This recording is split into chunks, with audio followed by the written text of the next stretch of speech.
जरा सोचिए, एक बिल्कुल नया देश जन्म ले रहा है और उसकी नींव रखने की, उसे एक आकार देने की जिम्मेदारी एक शख्स को मिलती है।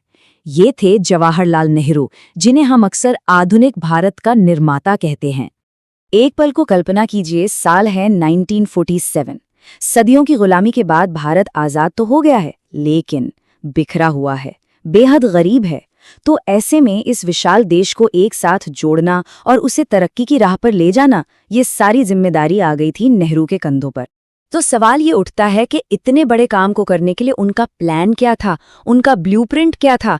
मतलब वो कौन से सिद्धांत थे जिन पर वो एक नए भारत की नींव रखना चाहते थे? चलिए, उनके इसी ब्लूप्रिंट को थोड़ा परत दर परत समझने की कोशिश करते हैं। देखिए, किसी भी इमारत की तरह एक देश की भी नींव बहुत मजबूत होनी चाहिए। तो नेहरू के ब्लूप्रिंट का जो सबसे पहला और जरूरी हिस्सा था, वो था राजनीतिक। एक ऐसा ढांचा बनाना जो भारत को एक स्थिर और जिसे हम कहते हैं एक समावेशी राष्ट्र बना सके। और इस नींव के आप कह सकते हैं 3 मजबूत स्तंभ थे। पहला, संसदीय लोकतंत्र, यानी शासन जनता का होगा।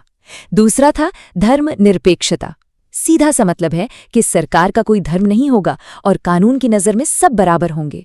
और तीसरा, चुनाव आयोग जैसी आजाद संस्थाएं बनाना जो इस लोकतंत्र को जिंदा रखें।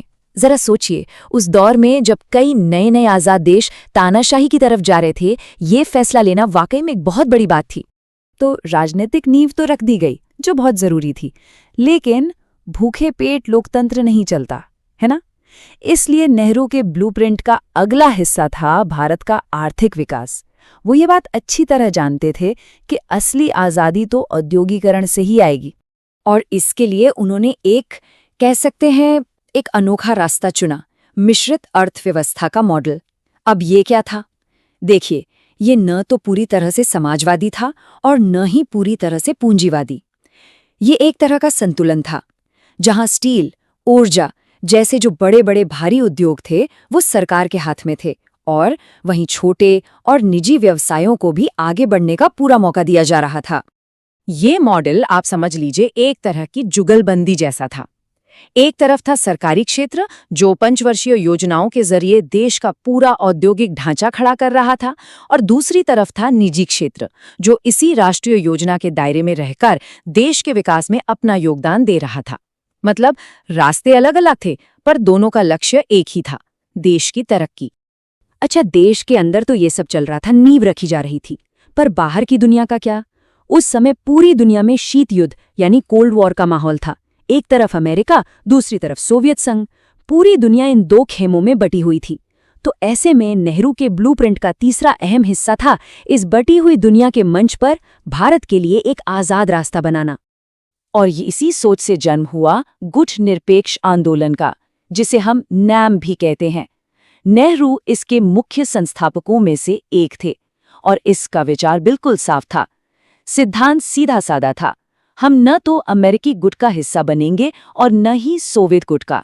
भारत अपने फैसले खुद लेगा और अपनी एक स्वतंत्र विदेश नीति पर चलेगा। लेकिन ये रास्ता, जैसा कि अक्सर होता है, फूलों से भरा नहीं था। 1954 में चीन के साथ पंचशील समझौते पर दस्तखत हुए, जिससे शांति की एक बहुत बड़ी उम्मीद जगी। पर सिर्फ 8 साल बाद 1962 में चीन ने भारत पर हमला कर दिया।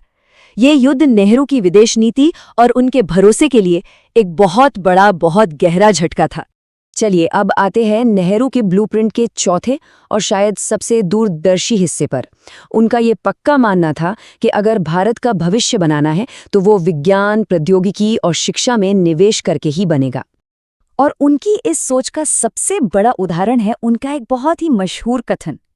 जब उन्होंने भाखड़ा नांगल जैसे विशाल बांधों को देखा, तो उन्होंने सिर्फ कंक्रीट का ढांचा नहीं कहा। उन्होंने कहा, ये बांध, ये आधुनिक भारत के मंदिर हैं। ये लाइन दिखाती है कि उनकी नज़र में वैज्ञानिक प्रगति किसी पूजा पाठ से कम नहीं थी।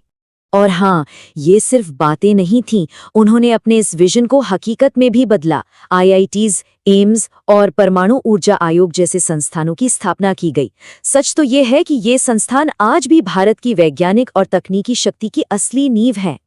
तो आखिर में चलिए अब जरा इस ब्लूप्रिंट के पीछे के इंसान को भी समझते हैं, क्योंकि नेहरू की नीतियां सिर्फ कागजों पर लिखे फैसले नहीं थीं, वो उनके अपने व्यक्तित्व और उनकी गहरी सोच का आईना भी थीं। एक तरफ वो देश के प्रधानमंत्री थे, एक गंभीर नेता थे, पर उनकी एक और पहचान भी थी।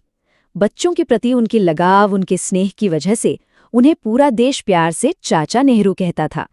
और ये कोई छोटी-मोटी बात नहीं है। उनकी ये विरासत आज भी जिंदा है।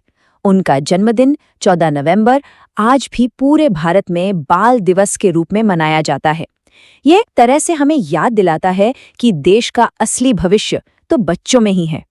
लेकिन चाचा नेहरू की इस प्यारी सी छवि के पीछे एक बेहद गंभीर बुद्धिजीवी और लेखक भी था। अपनी जिंदगी के कई साल उन्होंने जेल में बिताए और वहीं पर उन्होंने भारत एक खोज और विश्व इतिहास की झलक जैसी कालजयी किताबें लिखीं, जो आज भी उनकी गहरी समझ का सबूत देती हैं। तो कुल मिलाकर देखें तो नेहरू एक बहुत ही जटिल व्यक्ति थे। आज भी उनकी आर्थिक और विदेश नीतियों के कई पहलुओं पर खूब बहस होती है, होनी भी चाहिए। लेकिन इस बात से कोई भी इनकार नहीं कर सकता कि आज़ाद भारत की नींव रखने में उनकी भूमिका सबसे अहम, केंद्रीय थी। और यहीं से आज का सबसे बड़ा सवाल खड़ा होता है। नेहरू का बनाया हुआ ये ब्लूप्रिंट 70 साल से भी ज्यादा पुराना हो चुका है। तो सवाल हम सबके लिए ये है कि आज की 21वीं सदी के भारत के लिए इस पुराने ब्लूप्रिंट में से क्या बचाए रखने लायक है और क्या बदलने का वक्त आ गया है।